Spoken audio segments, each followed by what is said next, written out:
What's up everyone, OJ here. Welcome back to another video. Today we're going to be discussing Starlink Battle for Atlus and what went wrong. Because recently the team over at Ubisoft had a production update on their blog talking about how things didn't go well for the game sales wise and what they're going to do going forward in the future. So first let's get into what they exactly had to say, and then I'll talk about why the structure of the game was its downfall, but at the same time they do have a solid basis for the future going forward with a potential Star Fox game or even a Starlink 2. So let's get into this production update first. Pilots of the Starlink initiative, thank you so much for the warm response to the new Starlink content announced during the February Nintendo Direct.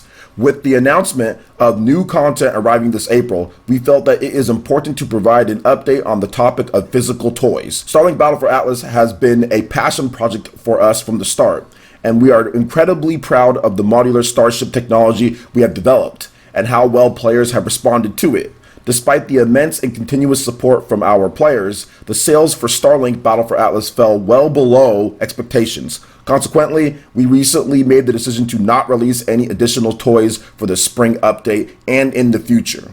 As part of our effort to do right by our passionate and dedicated community, we are currently hard at work on our biggest update to the game so far and are pleased to tell all of you that there will be new digital ships, pilots, and weapons to collect. Additionally, there will be a ton of free content to expand your games, such as additional missions, challenges, and new activities to engage in throughout Atlus, including content that was inspired by community suggestions such as outlaw racing.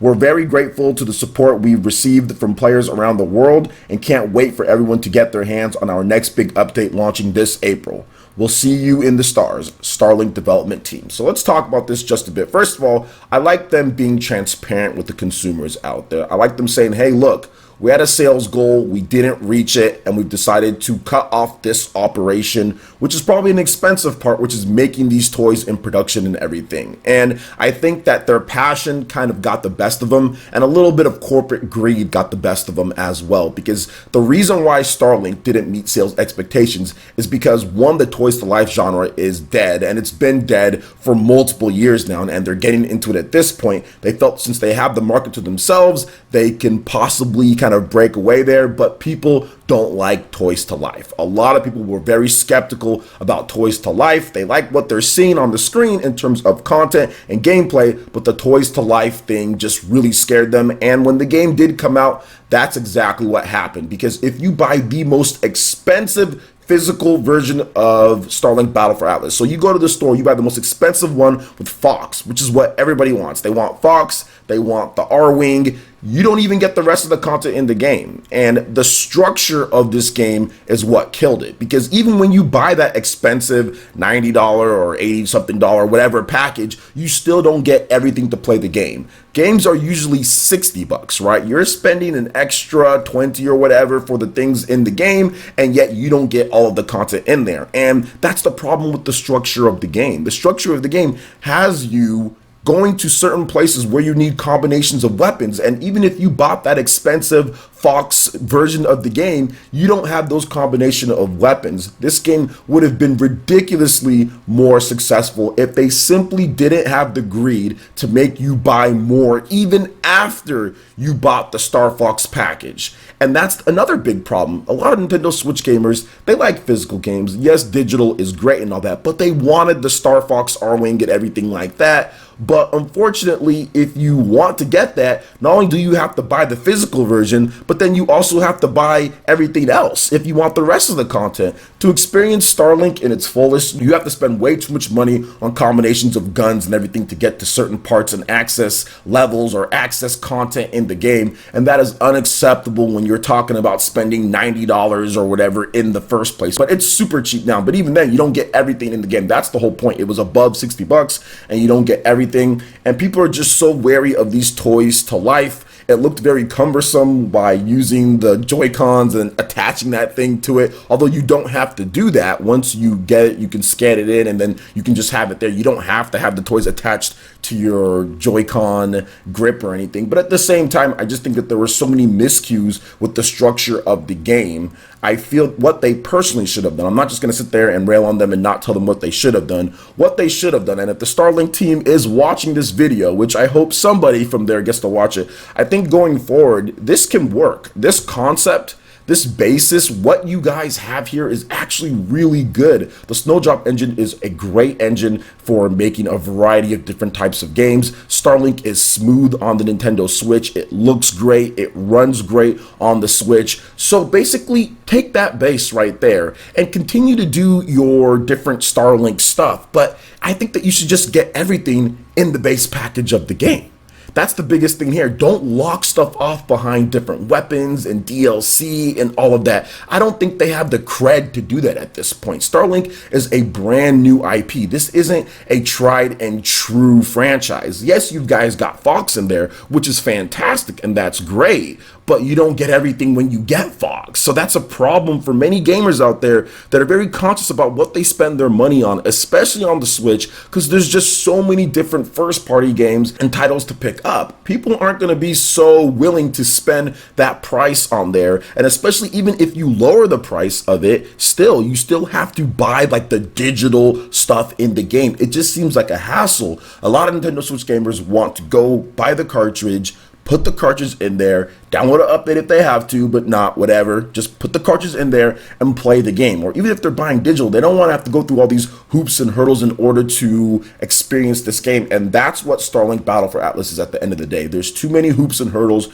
There's too many different pieces of DLC. It's too confusing out there for a lot of people that just want to be able to play a really cool airship space game. And they need to really fix that. And I think that there's hope for the future. In the future, if they take the base of this game and make a Starlink 2, or even if they get their hands on a Nintendo IP with Star Fox, right? So they get their hands on that and they can make the next Star Fox game. Nintendo wouldn't allow this nonsense with all the different ship parts and all these different things going on, because Star Fox isn't that type of IP that can get people to spend that type of money. It's never been that. It needs to be a complete experience right there out of the box. And then later, if you want, maybe you sell some DLC or you do some extra things on top of it for the people who are really dedicated. But that was the biggest problem. And I think going forward in the future for like a Starlink 2, they really need to make sure, put all of the content in the game, put all of the content in the base game, charge $60. Trust me, you're going to get way more people that are going to buy the game than people that are going to splurge on toys and digital ships and all this stuff. Because when I bought everything just to support the studio, it was a mess buying everything in there. I was a bit confused, like, which ones am I going to buy here? There's all these individual ones. There's all this other stuff. I mean, it's just ridiculous. I mean, I see the same thing with stuff like Fire Emblem at times too, right? And I just like, whatever, you know what I'm saying? But Fire Emblem gives you all of the content in the game.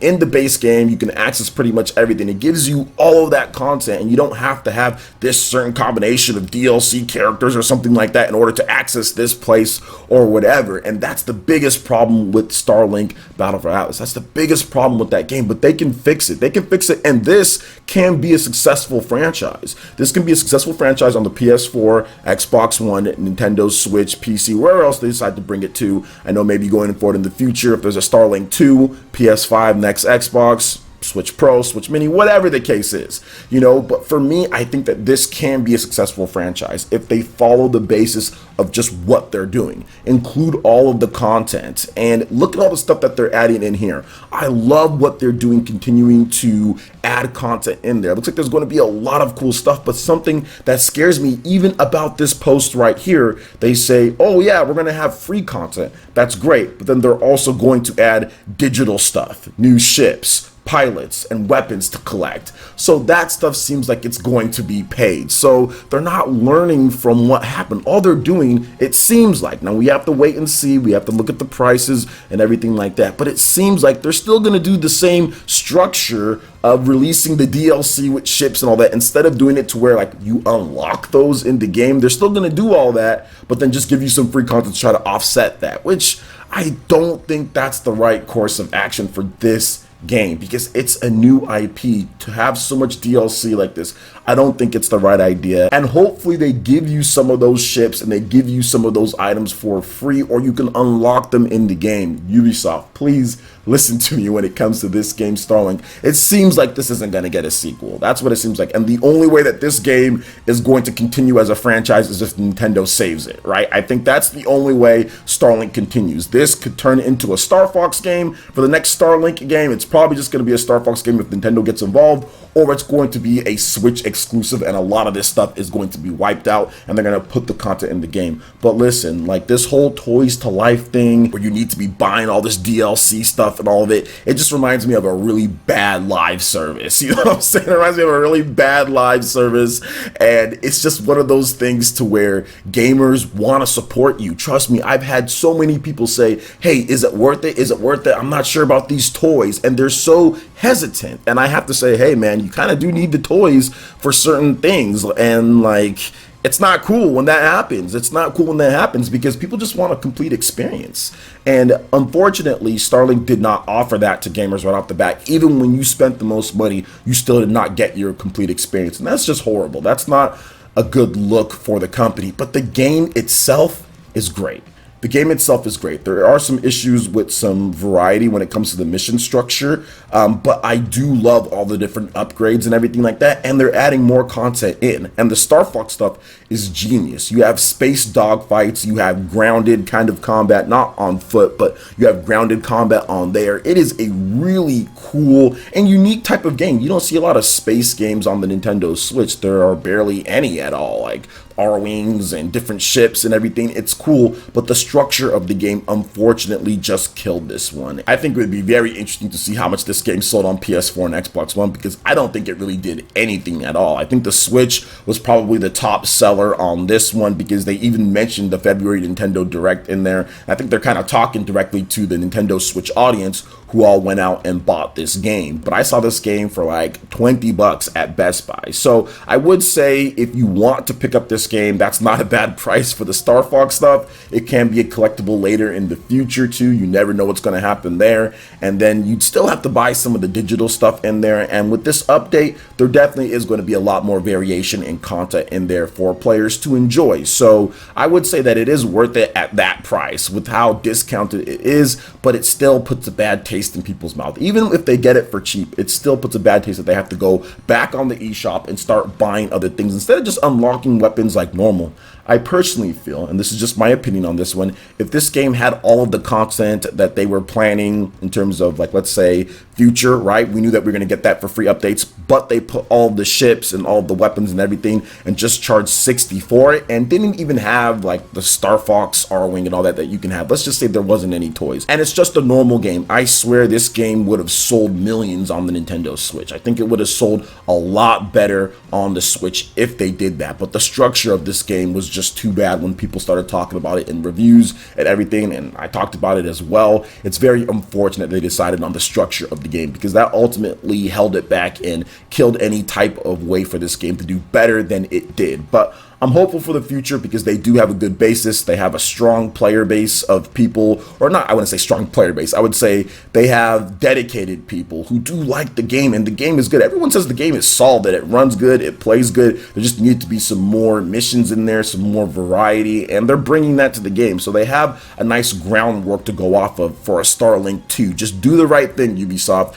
and make sure all the content is in the game, that it's a full, complete experience. And then if you want to sell DLC after that, then go ahead and do that. But the corporate greed and thinking that Toys to Life just basically doomed this game. The structure, having to have certain combination of weapons that you don't have and you could only get if you buy DLC, is just bad. It's just a bad game structure, and yeah, it just led to them not doing as well as they could have done. So what do you guys think about the Starlink development update here? Are any of you guys still playing the game? Are any of you guys planning on picking it up? And what do you guys think they're going to do with this extra content and stuff in there? Are you guys looking forward to that as well? I know I am. It's coming out here in April. There's a ton of new content for the Nintendo Switch in April, so I think people are going to be pressed for time, but I think it's still good that they at least are transparent with us when it comes to this. So let me know your thoughts on everything in the comment section below. All right, guys, that wraps it up for this video here. Go ahead and check out the links in the description below. We got Facebook and Twitter. Go ahead and give us a like and a follow on our social media. Hit that like button if you did like this video. Lets me know you guys want more content like this going forward in the future. And subscribe to PlayerEssence for the latest RPG, Japanese, and Nintendo gaming news.